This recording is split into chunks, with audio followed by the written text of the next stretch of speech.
সৃষ্টিকর্তা ছাড় দেয় ছেড়ে দেয় না, যার প্রমাণ প্রকৃতি খোদ দিয়েছে বারংবার। এবার বিশ্ব আবারও দেখছে প্রকৃতির ভয়াল রূপ। অভিশাপের আগুনে যেন পুড়ছে ইসরায়েল। গাজায় নির্বিচারে গণহত্যা, অমানবিক নির্যাতন সহ তাদের নানা কর্মকাণ্ডের ফলেই কি এবার দাবানলে পড়ছে ইসরায়েল? ইসরায়েলের রাজধানী জেরুজালেমের আশেপাশে নিয়ন্ত্রণে আসা আগুন স্বস্তি এনে দিলেও দেশের অন্যান্য অংশে এখনও বহু জায়গায় আগুনের ভয়াবহতা অব্যাহত রয়েছে। গ্রীষ্মের তীব্র দাবদাহ আর প্রবল বাতাসের সুযোগে আগুন ছড়িয়ে পড়ছে বনাঞ্চল থেকে জনবসতিতে, যার ফলে সাধারণ মানুষের জানমাল পড়েছে হুমকির মুখে। আগুনের কারণে শহরের সড়কগুলোতে যান চলাচল বন্ধ রয়েছে।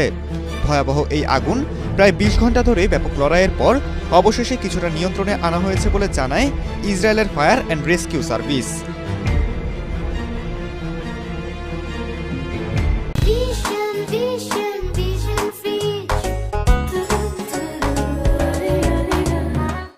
আগুন নিয়ন্ত্রণে আনতে ১০০টির বেশি অগ্নি নির্বাপক ইউনিট, ৬টি বিমান এবং সেনাবাহিনীর প্রযুক্তিগত ও লজিস্টিক বিভাগ একযোগে কাজ করে। Fire and rescue commissioner Real কসপি জানান, ৫টি ভিন্ন জায়গায় আগুন ছড়িয়ে পড়েছিল এবং তার নিভাতে সমন্বিতভাবে কাজ করে ইসরায়েল এয়ারফোর্স, পুলিশ সহ অসংখ্য স্বেচ্ছাসেবক।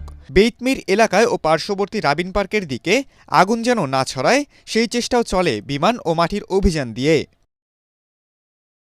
এই ঘটনায় প্রাথমিকভাবে প্রায় ২,৪৭১ একর জমি পুড়ে গেছে বলে ধারণা করা হচ্ছে। আগুন নিয়ন্ত্রণে আনার সময় ইসরায়েলি বিমান বাহিনী একটি এয়ারিয়াল ম্যাপ তৈরি করে, যা ফায়ার সার্ভিসকে বড়সড় কৌশল নিতে সাহায্য করে।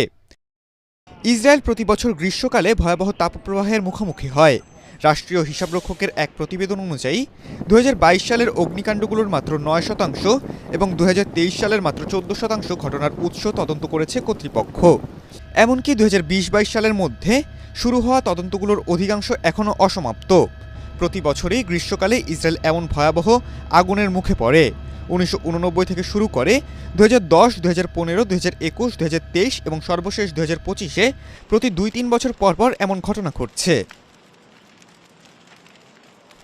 খালিদুল ইসলাম তানভীর, এটিএন বাংলা।